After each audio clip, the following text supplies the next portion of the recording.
ایک اور افسوسناک عمل اس واقعے میں ہندوستان نے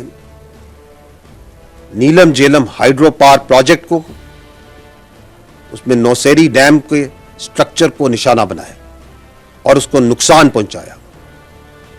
ہائیڈرو سٹرکچرز کو نشانہ بنانا ایک ناقابل قبول اور خطرناک ایسکیلیشن ہے۔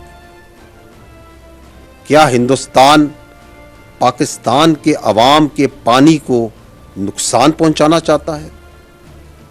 کیا وہ جانتا ہے کہ اس کے کیا کانسیکوینسز ہوں گے؟ اس کا کیا مطلب ہے؟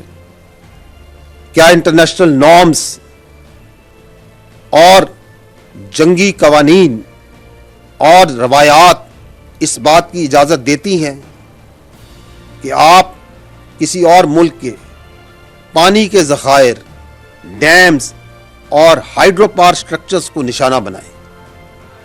ایک اور خطرناک اور ناقابل قبول عمل جو کہ کل رات کو ہوا، وہ بھارت نے جب یہ بزدلانہ کارروائی کی تو اس وقت بہت سی نیشنل اور انٹرنیشنل فلائٹس پاکستان کی ایئر اسپیس میں موجود تھیں، and thousands of civilian passengers' lives were put in grave danger. At that time, there were 57 international flights that were operating inside Pakistan airspace. The consequences of any of them being hit perhaps didn't even cross the minds of those who were undertaking this senseless aggression that they did yesterday.